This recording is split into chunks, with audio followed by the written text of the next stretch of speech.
The Tecno Pop 9 is the latest addition to the Pop series by Tecno, and normally Pop series phones are the most affordable in the lineup for Tecno.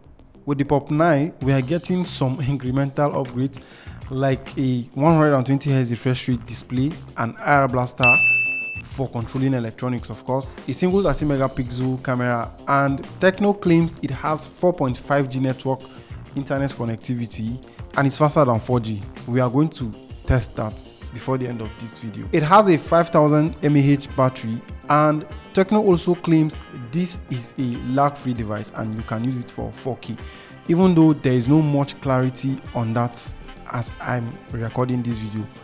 I've been using this phone for the past 4 days and it is powered by the Unisoc T615, and here is how my experience have been so far. The packaging is quite similar to that of the Pop 8 that I reviewed on the channel 9 months ago, and inside the box you're getting every accessory required when you buy a phone, including a 15-watt charging brick, a USB A to C cable, a SIM ejector tool, and of course the phone. It is selling for 114,000 naira for the base model that I have with me here, and it comes with 64 gig storage space and 3 gigs RAM.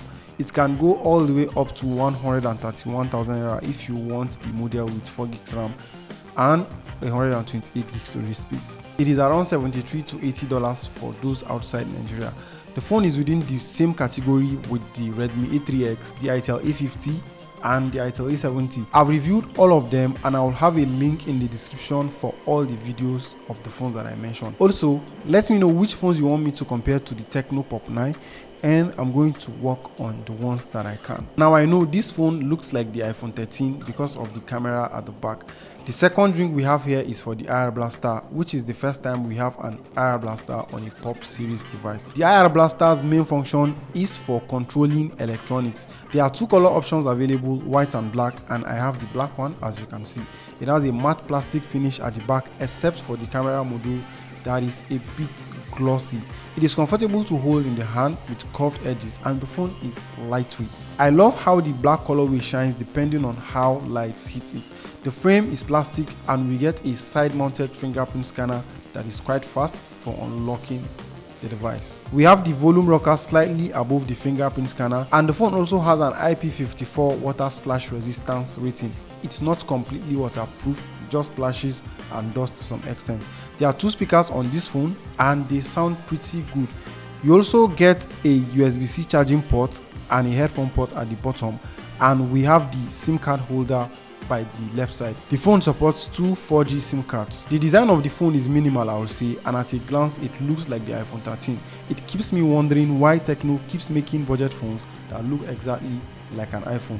Now the display is 6.78 inch, which is big, and you get 720p resolution as expected on a phone that costs this much.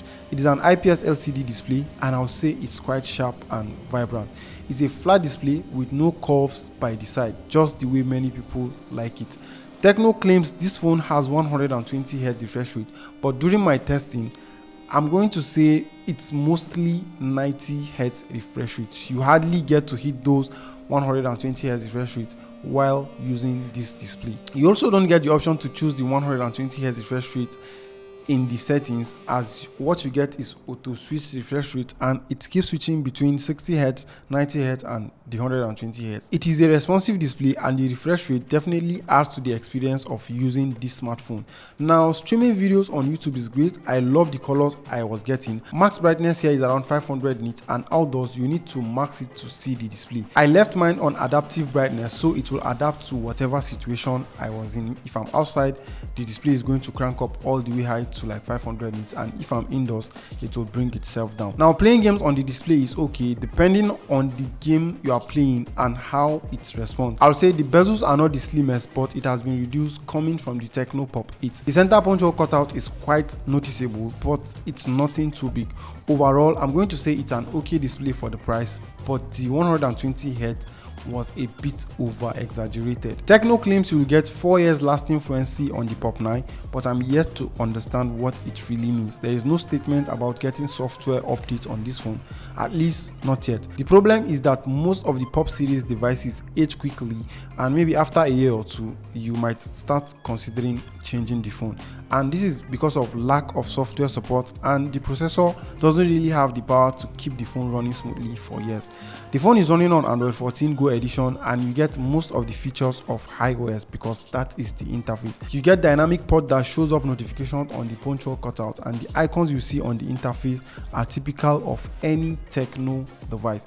The bloatware situation here is minimal, and I'm quite happy with that. You don't get a lot of pre-installed apps, and most of the ones that come installed on the apps can also be removed. I've been using this phone for a couple of days now. I haven't seen any adverts on the interface, which is also impressive. You can customize this phone as much as you want, as much as you can customize any Android phone, and that is something good. There's memory fusion that lets you increase the RAM by up to 6 gigs RAM in my case, because I have the 3 gigs RAM variant here, but I believe with the 4 gig RAM variant you can increase the RAM by up to 8 gigs RAM. It's not really important because there is no significant jump in performance if I increase the RAM.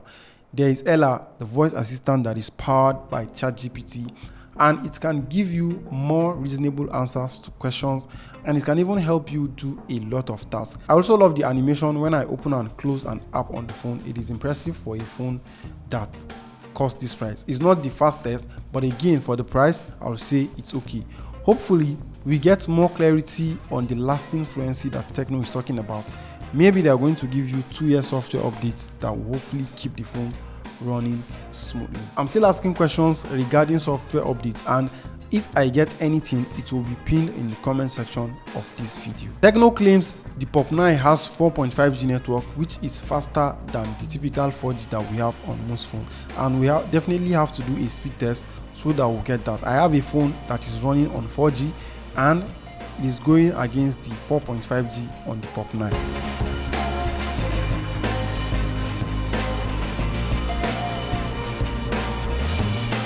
Now, the phone is powered by the Unisoc T615 processor, and this is more of an entry-level chipset, and it's not built for gaming. I know a lot of you ask, can I play games on phones like Tecno Pop 9? I'll say yeah, you can play like Candy Crush, Subway Surfer on the phone, and you are going to enjoy playing games like that.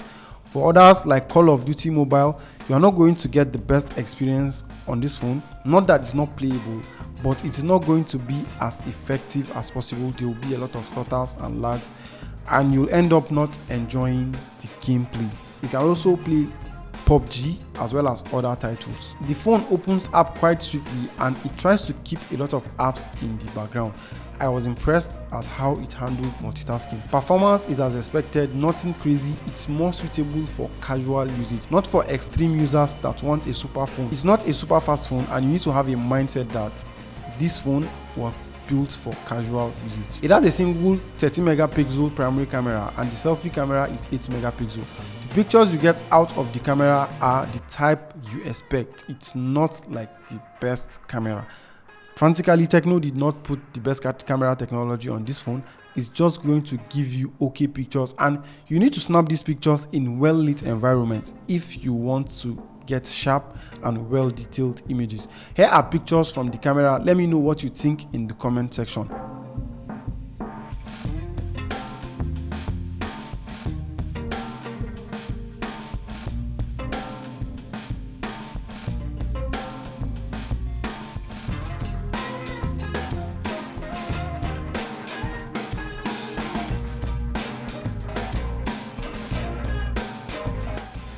This is a video with the 30 megapixel camera of the Tecno Pop 9.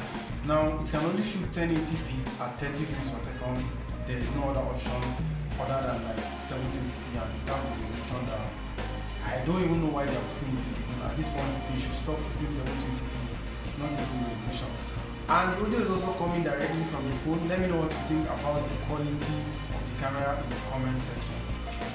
Now, we have a 5000 mAh battery on this phone, and it's probably what you like the most about the Tecno Pop 9.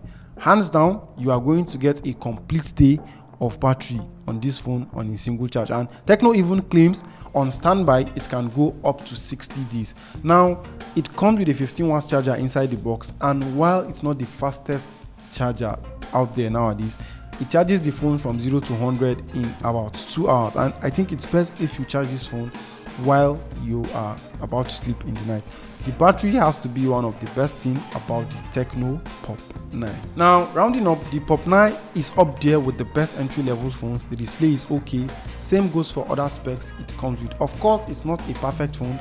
The 120Hz is a bit of an oversell, and there isn't clarity on the lag-free experience.